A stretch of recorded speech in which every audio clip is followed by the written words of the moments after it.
दोस्तों, अमेरिका के राष्ट्रपति डोनाल्ड ट्रंप राष्ट्रपति बनने के बाद दुनिया भर में इस तरह से टैरिफ वॉर छेड़ देंगे, किसी ने भी नहीं सोचा था। एक्चुअली में अमेरिका के लोगों ने भी नहीं सोचा था। इसीलिए वो जनता जो 3 महीने पहले उनके गुणगान कर रही थी, उन्हीं के खिलाफ सड़कों पर उतरी है। यानी कि आप कह सकते हैं कि ट्रंप सबके लिए आउट ऑफ सिलेबस है। किसी भी कंट्री को, किसी भी देश को समझ नहीं आ रहा है कि ट्रंप के इस टैरिफ वॉर पर, जिसपे फिलहाल 90 दिन के लिए उन्होंने ब्रेक लगा दिया है, आगे डील कैसे किया जाए। लेकिन हमारे देश के मोदी जी के मंत्री तो अजब गजब हैं। मतलब मोदी जी के मंत्री ट्रंप की बात को आगे बढ़ाने के लिए, ट्रंप का साइड लेने के लिए वो काम कर रहे हैं जो मोदी जी को भी शायद पसंद नहीं आएगा, और एक कंफ्यूजन पैदा कर रहे हैं कि क्या ट्रंप की नीतियों को लेकर इस सरकार में रणनीतियों की भारी कमी देखने को मिल रही है। और दोस्तों, इस रणनीति की कमी को कैसे राहुल गांधी और एक बड़े उद्योगपति ने आईना दिखाया है, सब कुछ मैं आपको तफसील से बताऊंगी। सबसे पहले आप जानते हैं दोस्तों कि ट्रंप ने जो टैरिफ युद्ध छेड़ दिया है, पूरी दुनिया पर ज़बरदस्ती थोप दिया है वो टैरिफ। हालांकि उस पर 90 दिनों का ब्रेक लगा दिया है ट्रंप ने, पॉज कर दिया है, लेकिन वो आगे क्या करेगा कुछ कह नहीं सकता ना कोई। तो बड़ा सवाल ये कि इस पूरे मामले में पीयूष गोयल ने आखिरकार कोई बयान दिया है। खैर, इसके लिए पीयूष गोयल को मैं शुक्रिया कहूंगी, क्योंकि मेरे जैसे यूट्यूबर लगातार पिछले कई दिनों से पूछ रहे थे कि मंत्री जी न जाने कहाँ हैं और कब जाकर मुंह खोलेंगे। तो मंत्री जी ने जो बात बोली है वो आपको सुननी चाहिए और समझना चाहिए कि देखिए, ये सरकार इस पूरे के पूरे मामले में या तो दिशाहीन है या फिर उसकी रणनीति यही है। दोस्तों, पीयूष गोयल ने इस पूरे मामले में ये कहा है कि ये जो कुछ भी हो रहा है इसके लिए ट्रंप जिम्मेदार नहीं है, ये चीन जिम्मेदार है इसके लिए। पीयूष गोयल का ये कहना है कि चाइना ने 2001 से लगातार, जब से उसने WTO ज्वाइन किया, तब से लगातार WTO की बातों को अनदेखा किया, और 2001 से लगातार चाइना दूसरों पर हिडन सब्सिडीज थोप रहा है और डिस्टॉर्टेड लेबर मॉडल्स हैं उसके पास, जिसकी वजह से आज पूरी दुनिया इस मुहाने पर है। पीयूष गोयल ने कहा, this growth was fuelled with unfair trade practices, this growth happened at the cost of fair play.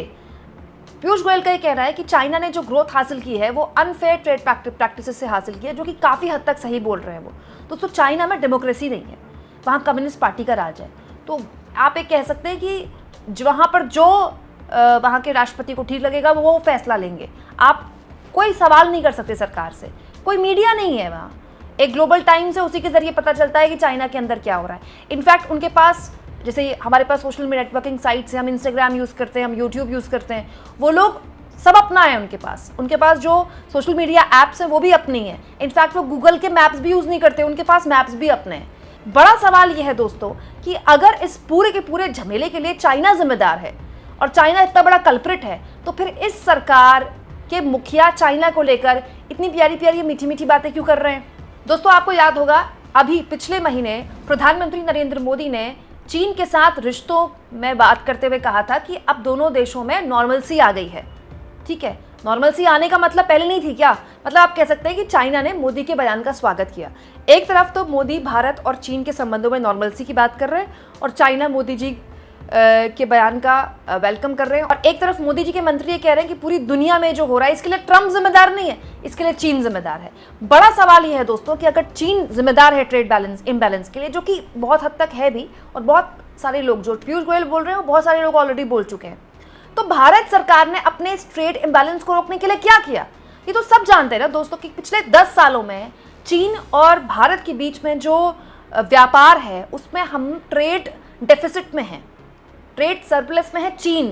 चीन हमें भेजता ज़्यादा है और हम चीन में भेजते कम है। उसका नुकसान ये है कि अगर चीन बड़े स्तर पर जो सामान हम चीन से मंगाते हैं, अगर वो इम्पोर्ट करना हम छोड़ दें तो हमारे लिए हमारे कई सेक्टर्स में मुश्किल पैदा हो जाएगी। और केवल चीन भारत के साथ नहीं, कई देशों में चीन का ट्रेड सरप्लस है। जैसे दोस्तों अमेरिका है, अमेरिका से जो हमारा व्यापार होता है उसमें हमें बहुत फ़ायदा है, हम ट्रेड सरप्लस में हैं, अमेरिका ट्रेड डेफिसिट में है। इसलिए अमेरिका हमें लगातार धमकाता है, ट्रंप हमें लगातार धमकाते हैं, और ट्रंप ने जिस तरह की बयानबाजी भारत के लिए हाल के दिनों में दी है, मुझे आपको बताने की ज़रूरत नहीं, क्योंकि ट्रंप इसी बात को लेकर खुन्नस में है कि जो ट्रेड है उसमें भारत को ज़्यादा फायदा है और अमेरिका को कम फायदा है। हालांकि ट्रंप ये नहीं समझ रहे हैं कि हम एक विकासशील देश हैं और हमारी जो करेंसी है वो $1 = 90 रुपये है। हमें फॉरेन करेंसी चाहिए क्योंकि हम पूरी तरह से, ख़ास तौर पर जो तेल या फ्यूल है, इसके अलावा गैस कह लीजिए दोस्तों, इन सामानों के लिए हम दुनिया के दूसरे मुल्कों पर निर्भर हैं।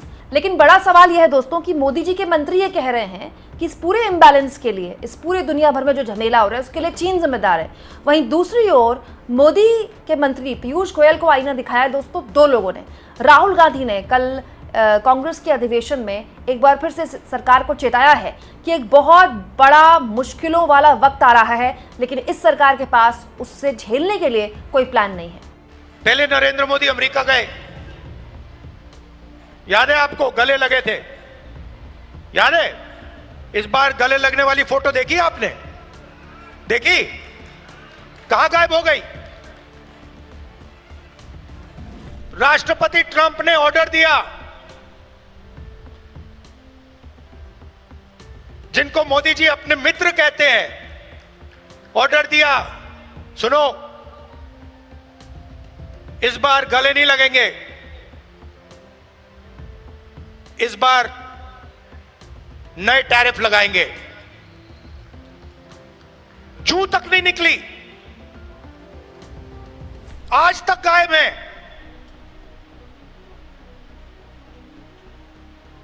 जनता का ध्यान वहां ना चला जाए तो पार्लियामेंट में 2 दिन ड्रामा चलाया,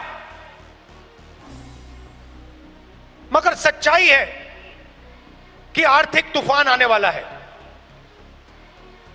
कोविड आया था, नरेंद्र मोदी जी ने थाली बजवाई, मोबाइल फोन की लाइट दिखवाई। अब आर्थिक तूफान आ रहा है, सामने है, करोड़ों लोगों को नुकसान होगा। 50 साल से सबसे ज्यादा बेरोजगारी आज है।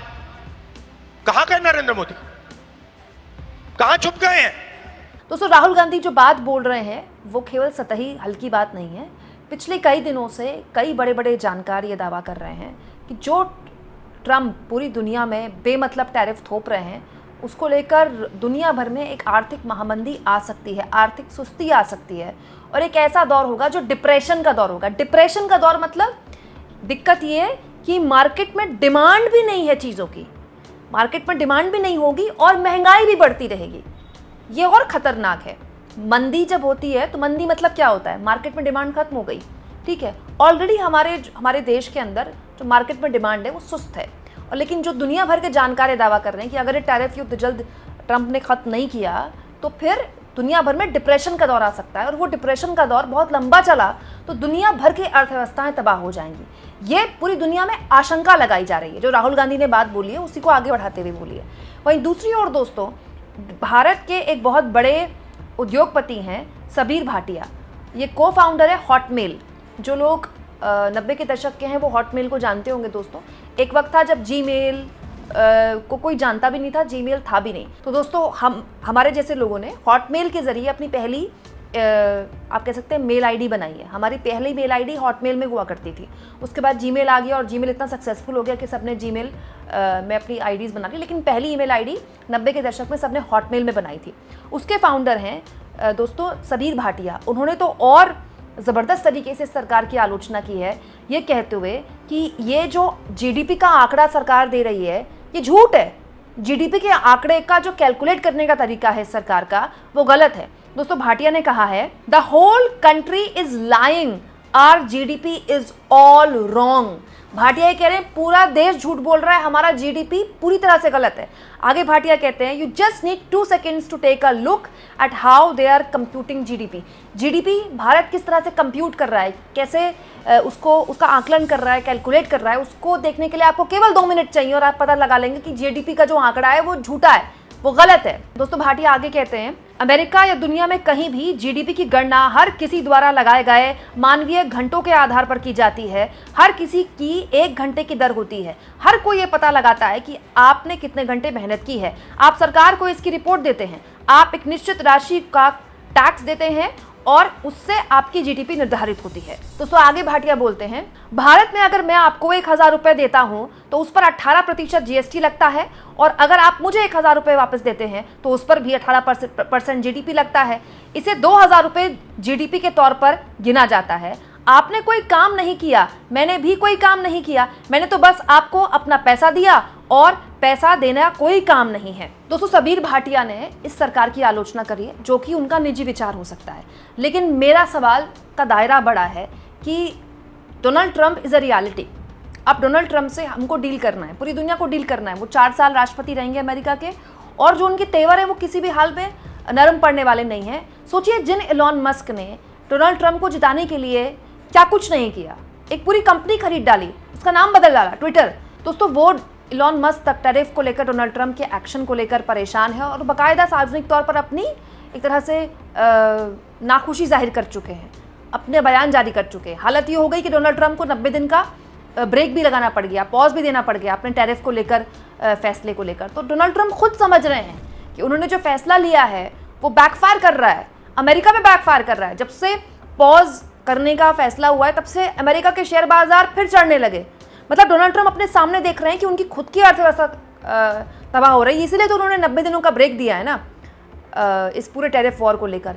मतलब ट्रंप खुद मान रहे हैं कि उनके फैसले हो सकता है कि उतने प्रभावी ना हो, तो वो खुद उन पर चिंतन कर रहे हैं। उनके सहयोगी इलॉन मस्क मान रहे हैं कि ट्रंप का फैसला उतना प्रभावी नहीं होगा जितना हो सकता है, लेकिन हमारे मंत्री, हमारे सरकार के मंत्री मानते हैं कि इन सब के लिए ट्रंप जिम्मेदार नहीं है, चीन जिम्मेदार है। आपको क्या लगता है दोस्तों? कमेंट बॉक्स में जरूर लिखें, और जितना हो सके चैनल को शेयर करें, सब्सक्राइब करें, और थैंक्स फॉर ज्वाइन के ऑप्शन से दोस्तों अगर आप चाहें तो कुछ आर्थिक मदद भी चैनल की जरूर करें। अगर आप ऐसा करना चाहें तो प्लीज़ करें दोस्तों, क्योंकि इसी के जरिए आप मेरी आज़ाद पत्रकारिता को बल दे सकते हैं।